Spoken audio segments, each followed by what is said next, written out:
how that works out. Well, I think we all know what's going to happen if we do that. We don't think we ought to be playing Russian roulette with the American economy, and we think the best way to deal with the tax issue at the end of the year is to extend the current tax rates for a year. It is our hope to be able to offer that vote on the floor of the Senate. It's not at all clear that the majority has decided to, shall I say, let us have that.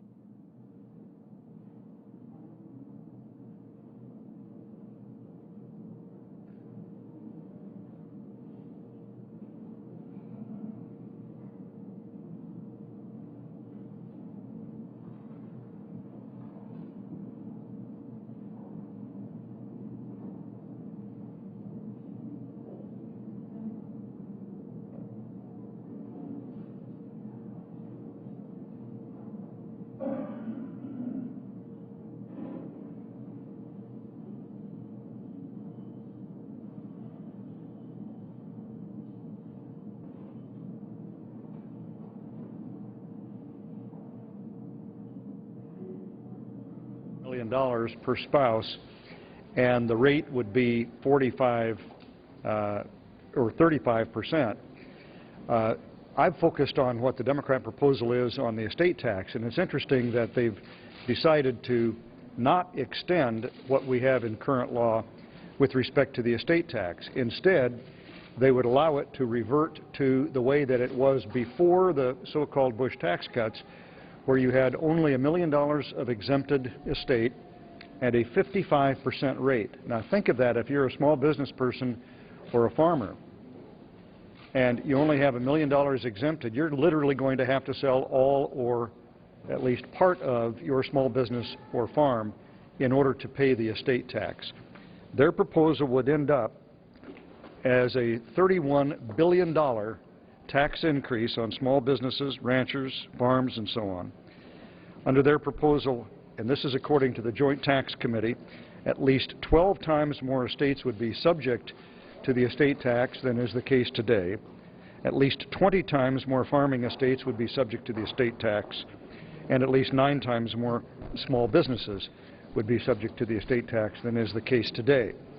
I think with those numbers, it is very difficult to justify the Democrat proposal, and I think you'll find a unanimous Republican opposition to it.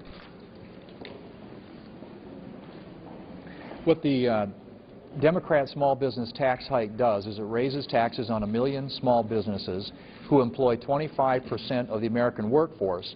And as Senator Kyl pointed out, now it also puts in the punishing pre-2001 death tax levels that will crush even more small businesses, family farms, and ranches.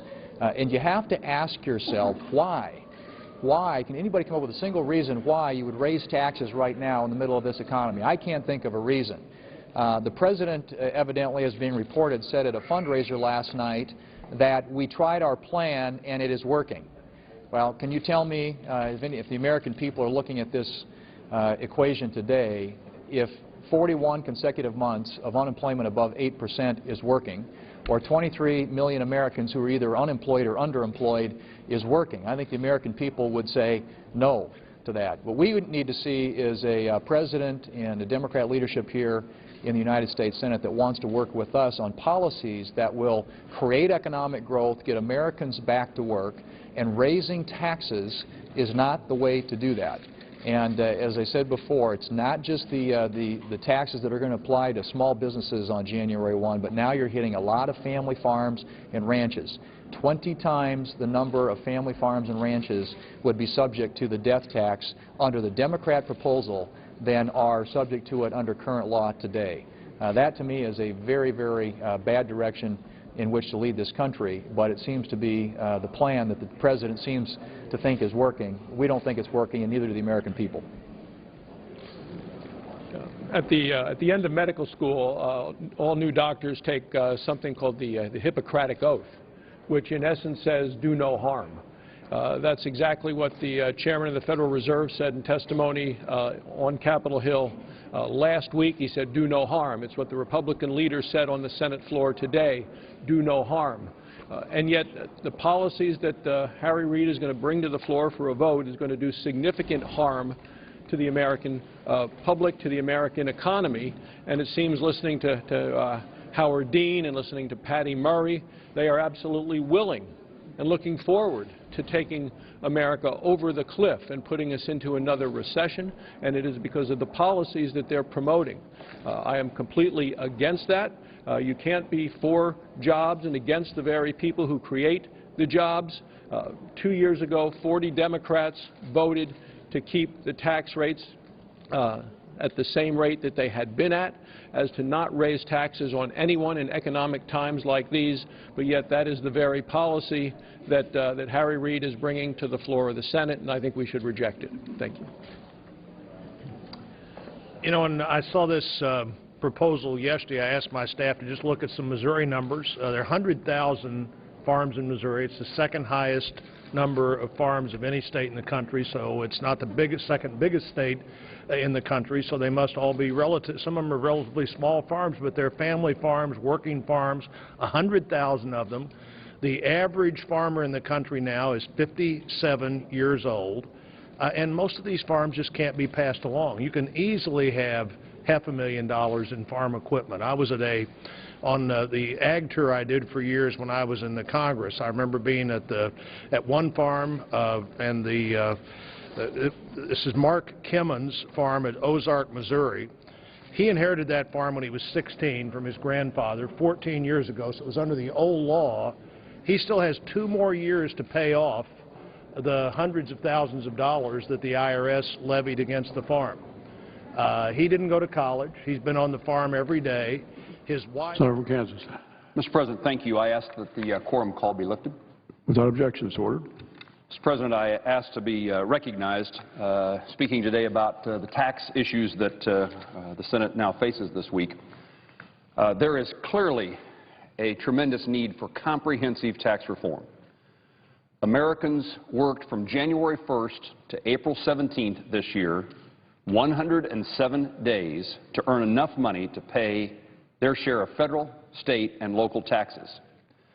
Americans also spend nearly 8 billion hours preparing their tax returns this spring. This amounts to 4 million people working full-time for an entire year. There is no reason that paying taxes should be so confusing and so complicated, so time-consuming. The burden this process places on individuals and small businesses must be relieved. According to the Nonpartisan Tax Foundation, the average American taxpayer will spend more on taxes in 2012 than they spend on food, clothing, and housing combined. It is time for tax freedom. We need to replace our deeply flawed tax system with a common-sense system that is simpler and more growth-oriented. The tax code matters when it comes to growing the economy. It is for these reasons that I'm a sponsor of Senate Bill 13 and a longtime supporter of the fair tax, which I see as a step in the direction of liberty and prosperity.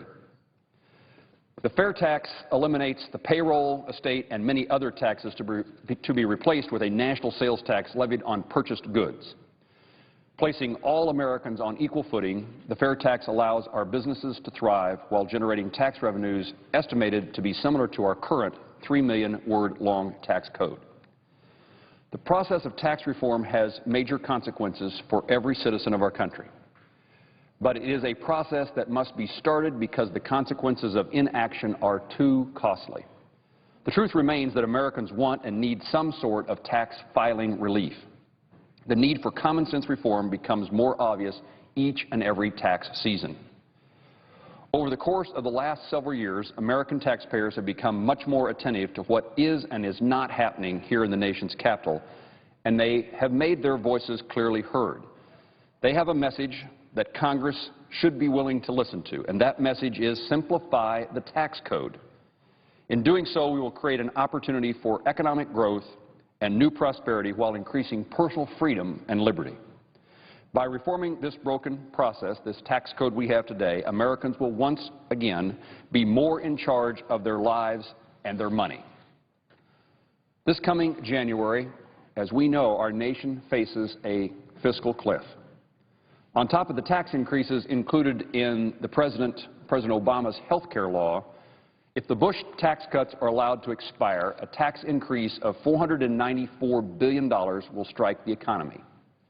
For Kansans, that's an average tax increase of $3,000 per tax return, money they should be using to put food on their family's table, save for their children's education, and prepare for their own retirement. It is estimated that 70% of the looming tax increases will fall directly on low and middle income families. This week, Congress will consider a tax proposal from the Majority Leader that increases taxes. Unfortunately, the exact opposite of what our economy needs. S. 3412 that we're debating this week raises the death tax on family farms, small businesses and ranches and estates to the level over a decade old when they were brought down on a bipartisan basis. This proposal would increase the death tax from its current rate of 35% to 55%. According to the Nonpartisan Joint Committee on Taxation, the number of estates hit by this tax will rise from 3,600 to nearly 47,000. Nothing hinders the transfer of a family farm to the next generation more than the estate tax. It is an unfair, unjust burden on our economy, and it punishes Kansans who want to continue their family businesses. I've long sought a permanent repeal of the estate tax and have pursued opportunities to increase the size of the estate tax exemption and lower the rates. Now we have a proposal to increase the burden of this tax. That will only create less certainty for farmers and small business owners as they plan for their futures. Under this massive tax increase, 20 times more family farming estates will be hit by the death tax, and 9 times more small businesses. This tax increase comes on top of significant small business tax increases already in the legislation. According to Ernst & Young, these tax increases on the top 2 marginal rates would shrink the economy by 1.3% and reduce by over 700,000 jobs from the American workforce. This tax increase legislation will only add more uncertainty to our nation's convoluted, ever-changing tax system. Common sense tells us, doesn't have to be Republicans and Democrats, common sense tells us that a simplified tax code will help boost the economy. The revenues we need to balance our books are not increases in taxes. In fact, the U.S. has the highest corporate tax rates in the world. Revenues we need to balance our books will come from a strong and growing economy where more Americans are working and therefore paying taxes. Government must get out of the way and reduce the drag on the private sector so that entrepreneurs and small business owners can put Americans back to work. Americans know that when our economy is strong, when our tax laws are fair, simple and certain, they can provide for their families, and we will have the opportunity to see once again our children and grandchildren pursuing the American dream. Mr. President, I yield the floor and note the absence of a quorum. The clerk will call the roll. Mr. Conco.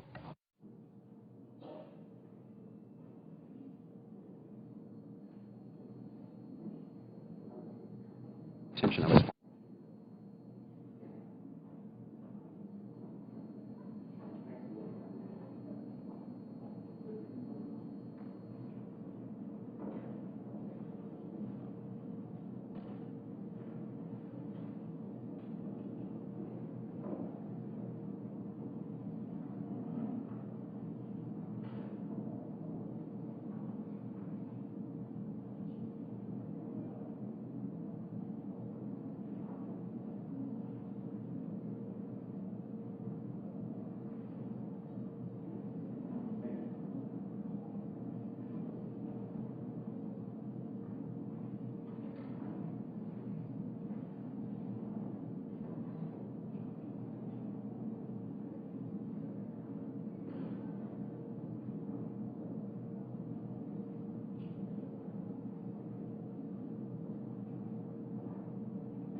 Senator McConnell, who claims that he'd make the Senate work more efficiently. This is the same Senator McConnell who this morning blocked us from voting on his own caucus's tax plan with a simple majority threshold. There's an easy way to make the Senate work more efficiently. Republicans can drop their record-breaking run of obstruction, gridlock, and delay.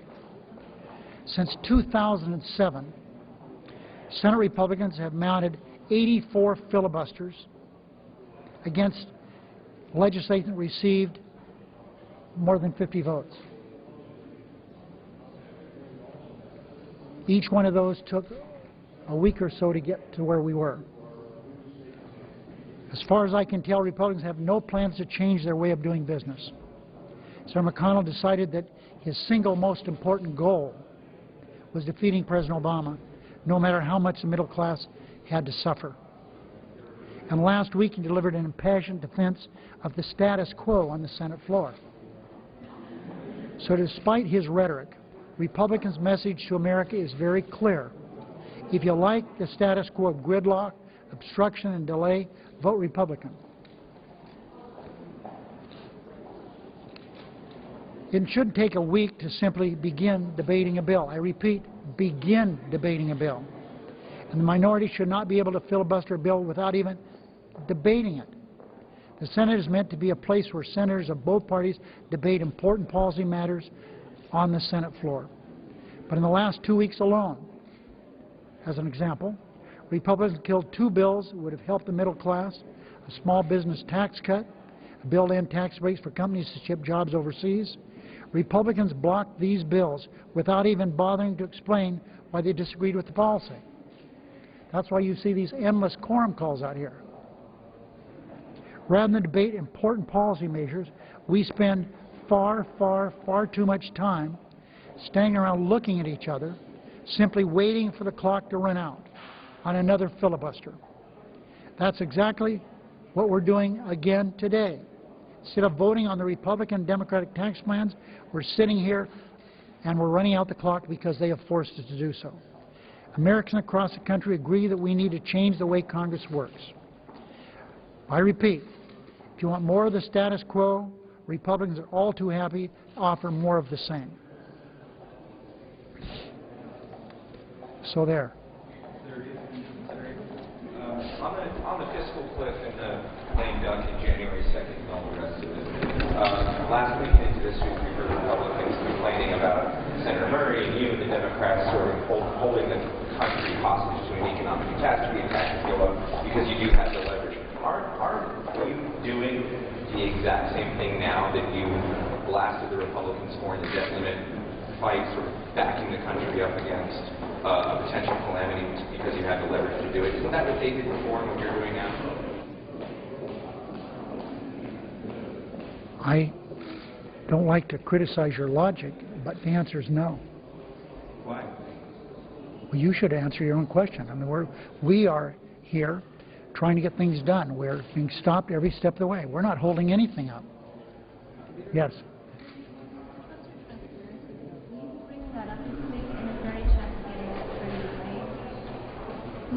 You know, we passed this in the highway bill, and the House, they've sent us their proposal. We're happy to take a look at that. We should be able to work that out very quickly. There's no dispute as to what the goal is.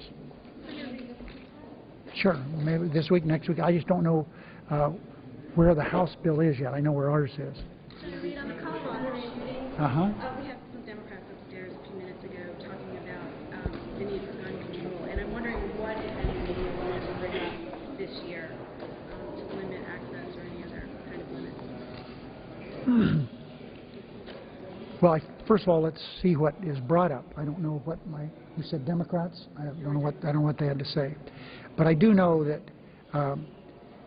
the President was asked a question, and his people responded yesterday that this is an issue that we have to be very patient, and by that I don't mean forever patient, but I think we have to wait and see how this plays out. Remember, I'm going to go at 3:30 today over on the other side of the Capitol to again commemorate the death of 2 Capitol Police officers. It's 14 years ago that happened. It wasn't long ago we had the situation in Arizona with Gabby Giffords, and now this situation we have here. I think we should just wait for a reasonable period of time before people are off making statements about what they should do and what they shouldn't do, and also recognize what we're doing here in the Senate. You're asking me, what can I do, what can I bring to pass in the Senate? I mean, further calling of the roll be dispensed with. Without objection, so ordered. Mr. President,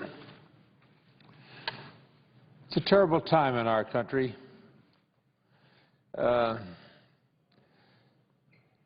entire country in mourning for the 12 innocent people who were gunned down in Aurora, Colorado last week.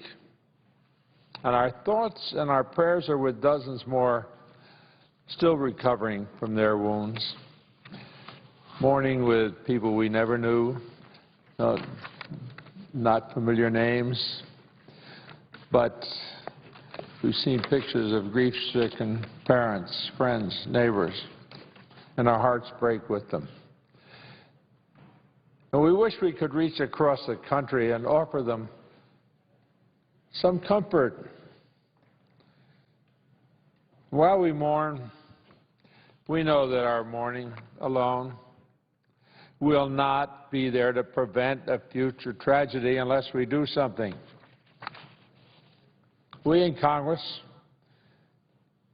have an obligation to turn grief into action,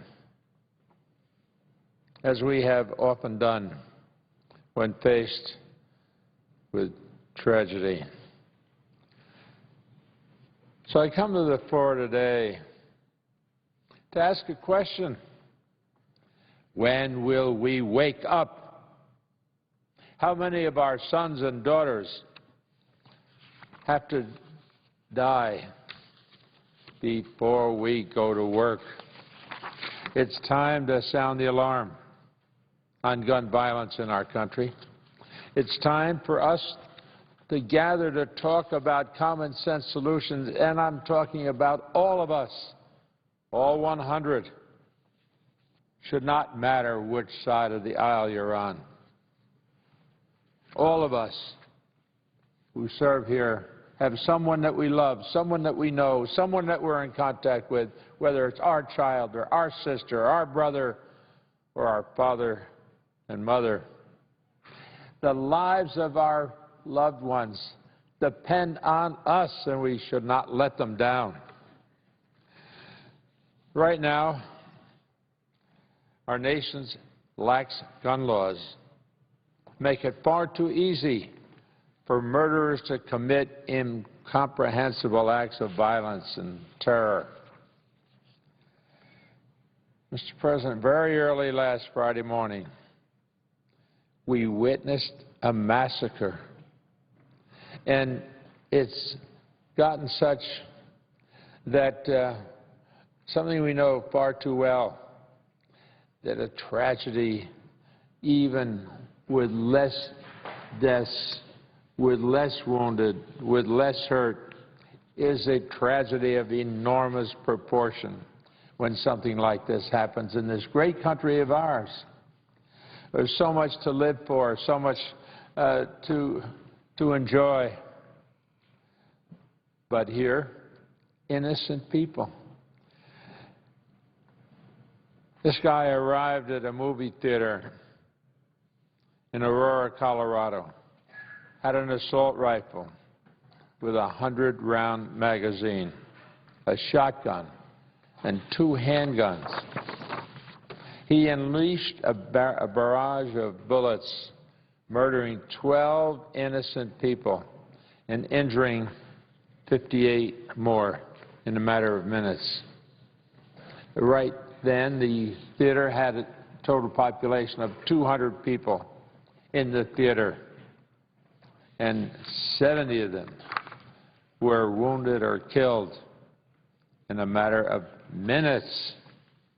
And even though the police responded rapidly, within 90 seconds, With his high-capacity magazine, the gunman had more than enough time to carry out his reign of terror.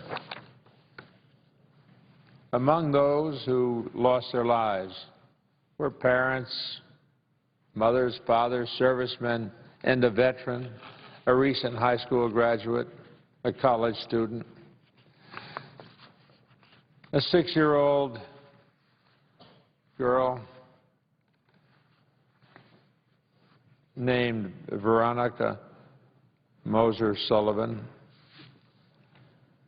She was the youngest to be murdered in Colorado that day, that night, and someone whose tragic deaths reminds us all too well when 9-year-old Christina Taylor Greene was murdered in Tucson last year because she wanted to know more about her government.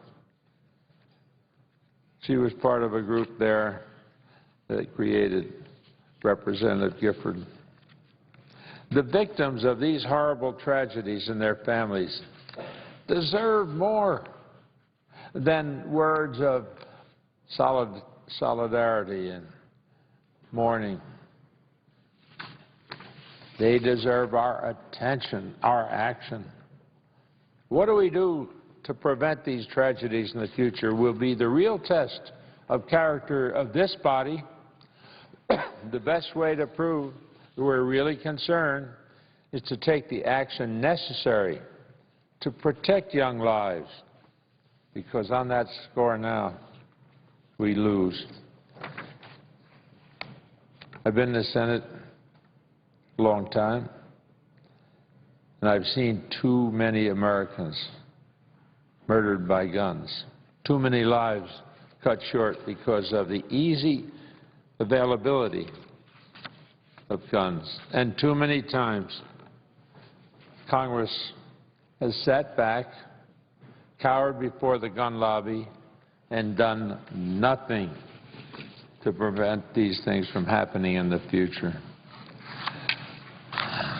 We can't wait any longer, Mr. President, without the public at large challenging our effectiveness, wanting to know what it is that we're doing to protect the next group of children, parents, loved ones. The murderers in Colorado and Arizona both had something that enabled them to bring in the mayhem that they did. They had mega magazines capable of shooting dozens of rounds without having to reload. And they bought them legally. Here we see a picture that this man had, a semi-automatic rifle and a 100-round drum magazine. These magazines were originally designed for law enforcement people and military people. They were used to be banned. These magazines used to be were banned from 1994 to 2004. Let me rephrase that. These magazines were banned from 1994 to 2004, a period of 10 years. But under pressure from the gun lobby, Congress let that ban expire in 2004. It wasn't an accident. It didn't happen without complicity by lots of people. Just think about it. The Colorado shooter carried a 100-round magazine. And if he didn't have that magazine, maybe the shooting toll would have been substantially lower. Maybe more lives would have been saved. Maybe more loved ones, husbands, wives, children would be alive today. Maybe there would be fewer people suffering from wounds. In the Arizona shooting, the shooter was only subdued when he paused to change his 30-round magazine. And if he had stopped sooner, obviously precious lives could have been saved. These are the tools, this magazine, these are the tools of mass murderers. No matter what the gun lobby would have you believe, nobody needs a mega magazine to go duck hunting, to go duck hunting. These high-capacity magazines put all our families in danger, and they endanger our law enforcement officers as well.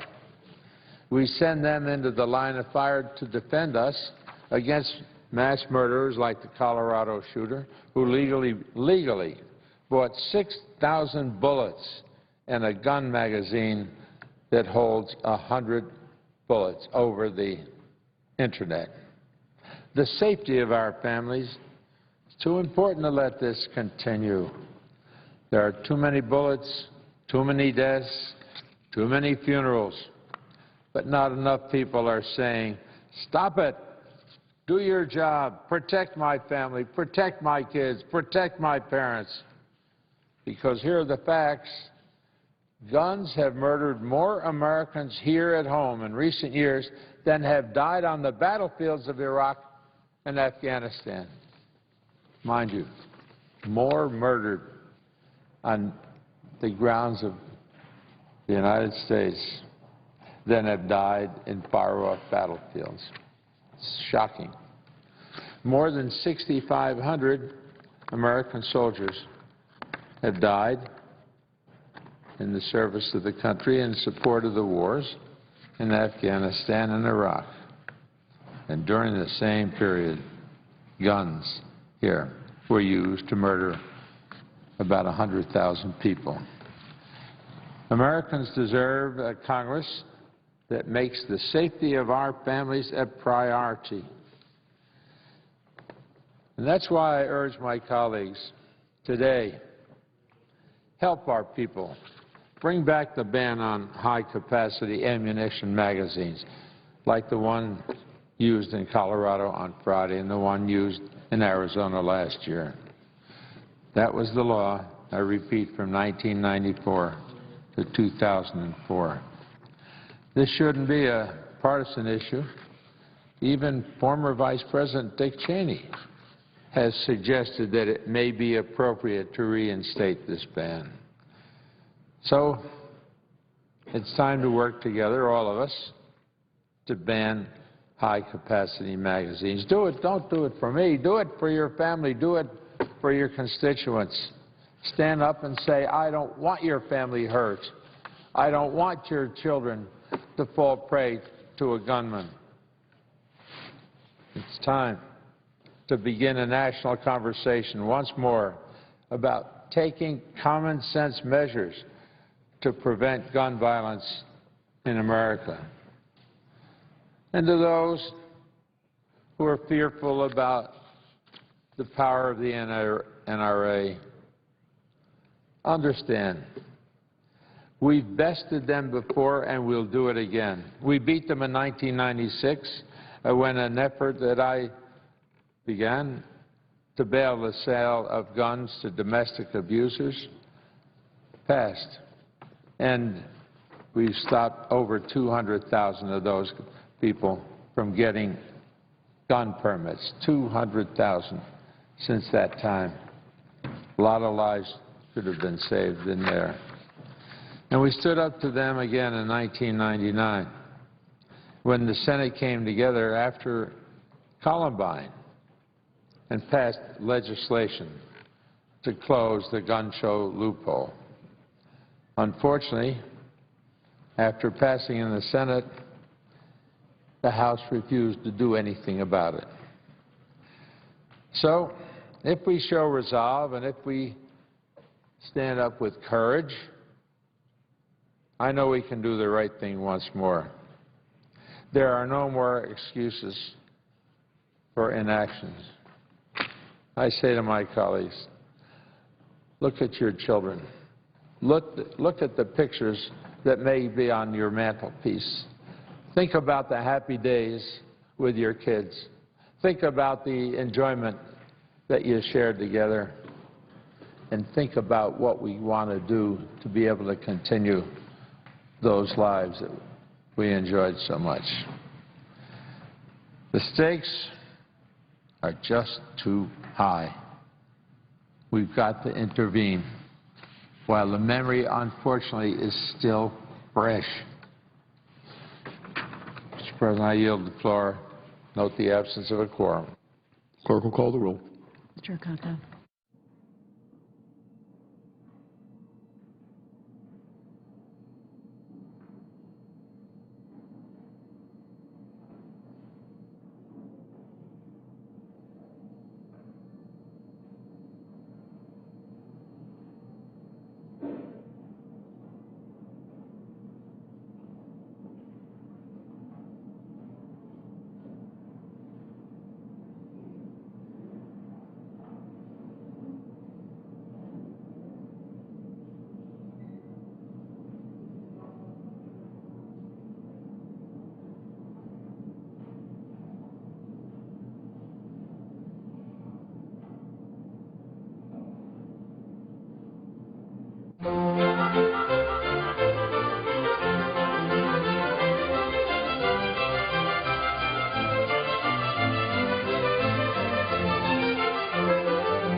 Thank you, Mr. President. I ask unanimous consent that the quorum call be rescinded. Without objection, so ordered. Mr. President, I am still trying to wrap my head around President Obama's recent remarks that small business job creators owe their success somehow to the federal government. His comment wasn't just wrong, it's actually kind of embarrassing. It showed that the President does not understand the enormous challenges and financial risks that entrepreneurs and job creators deal with every day. It's also affirmed that the President's going to continue pushing the same misguided big government economic policies that have helped keep our unemployment rate well above 8% for some 41 consecutive months. I want to highlight a few of the success stories from my home state of Texas that epitomize what the American dream is all about, and to reassure my listeners that the American dream is still alive and well and thriving in the great state of Texas. But first, I just want to make a brief point about tax policy, because as mundane and boring as tax policy may seem to a lot of people, it actually has a very real impact on the people I'm talking about. There's now an emerging bipartisan consensus that tax reform should involve lowering rates and broadening the base so that our tax system becomes simpler, fairer, and more conducive to strong economic growth. Don't just take my word for it. Look at the President's own bipartisan fiscal commission, the Simpson-Bowles Commission, that reached that same conclusion. Unfortunately, the President's own fiscal commission's report is inconsistent with the President's current demand that we have to raise taxes. That would mean the large tax increase for many people who are the people we're depending upon to create those jobs. And the reason is that many small businesses pay their business income on an individual tax return.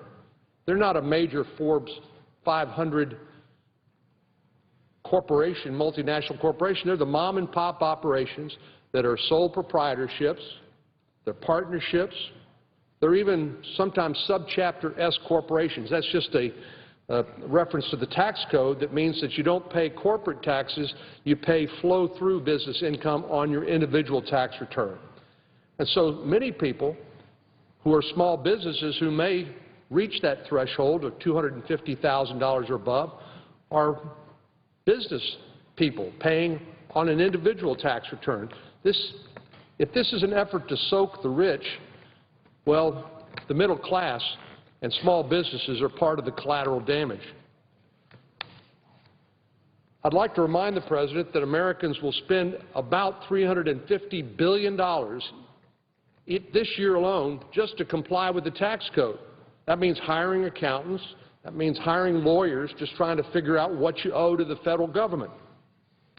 Small business owners face a particularly heavy burden because they can't afford the army of lawyers and accountants to help them figure out what their tax obligations are. Yet these are the folks that we're depending upon to get America back to work and to get our economy growing again. But we effectively have a tax system that punishes them for their success. We can and we should do better. When it comes to dealing with the IRS, small businesses don't enjoy the same resources that large multinational corporations do. According to the World Bank, it is now more difficult to pay business taxes in the United States than in many Western European countries. Now, when heavily taxed, heavily bureaucratic countries like France make it easier to comply with their tax code than America does, you know we've got a problem. If the President doesn't believe me, perhaps he should spend some time chatting with some of my constituents, people like Steve Mayo, the owner of Mayo Furniture in Texarkana, Texas. Steve's company is a family business that was established about 100 years ago. I'm sorry, a half a century ago, 50 years ago. It now employs more than 130 full-time workers and sells furniture in 25 different states.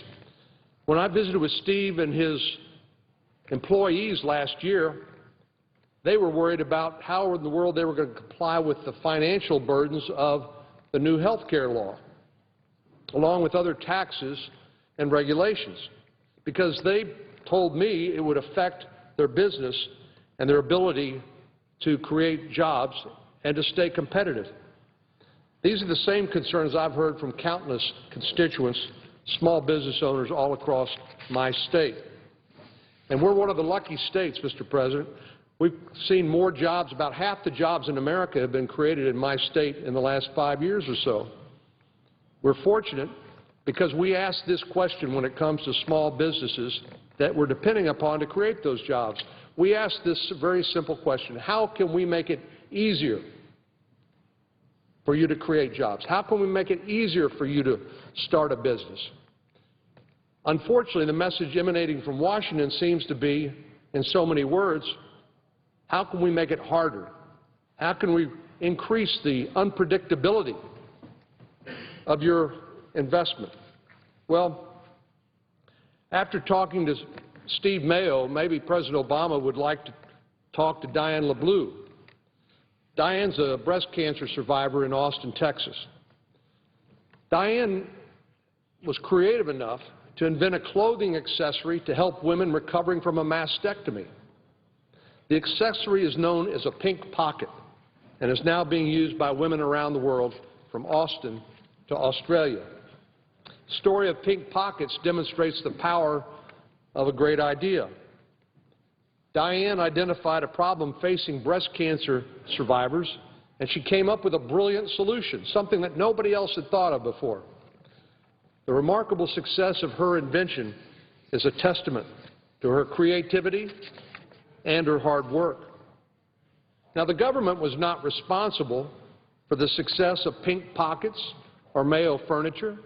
Far from it. Many times, all these small businesses want is for government to get out of their way and off their back and out of their pocket so they can do what they do best.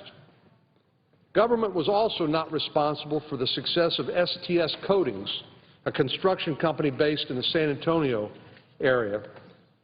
The founder of STS Coatings, Casey Kovacs, reports that she and her husband cashed in their savings to launch their business, which now has annual sales totaling more than $3 million.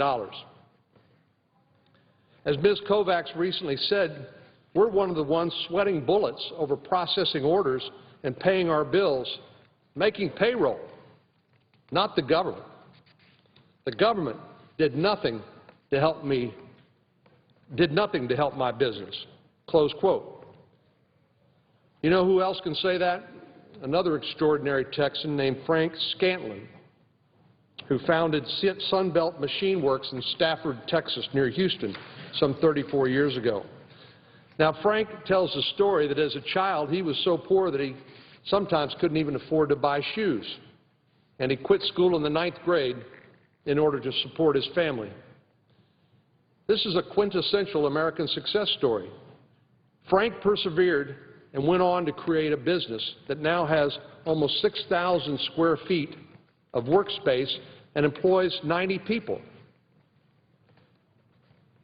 All of these stories epitomize the American dream that has enticed immigrants from around the world to take a risk and to leave everything they had behind and come and make America home, because we were the one place in the world where they knew that if they were willing to work hard and save, that hard work would be rewarded or could be rewarded by success. And in the meantime, those of us who depend on those small businesses to create those jobs and prosperities could benefit as well. The owners of Sunbelt, STS Coatings, Pin Pockets, and Mayo Furniture understand their success was not inevitable, and it sure wasn't guaranteed by the federal government. They had to take the hard risks, they had to work overtime, and they had to overcome challenges that many times the government was the one that put them in their way. But in the end, as in so many great American success stories, their hard work and ingenuity paid off.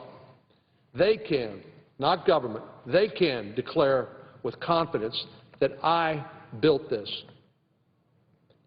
My office has received more than 250 of these stories since Obama gave his speech in Roanoke. They're the type of stories that have made our country the beacon of prosperity and entrepreneurial energy for so many years.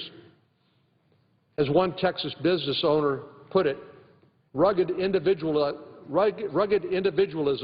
is alive and well in the United States. I hope we remember that, Mr. President, and I hope the President of the United States remembers that as well.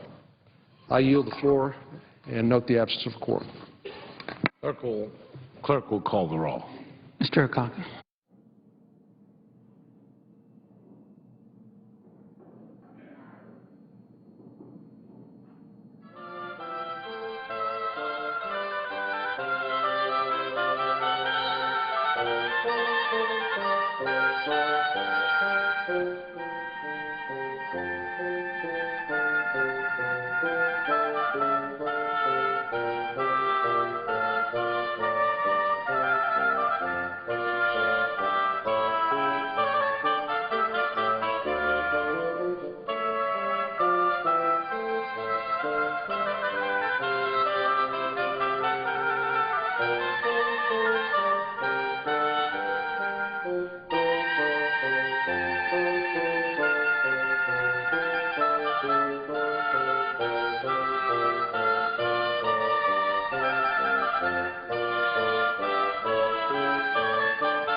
Mr. President, I ask that the quorum call be dispensed with. Without objection, the senator from Wisconsin. Thank you, Mr. President. Mr. President, we know that taxes are scheduled to increase for all Americans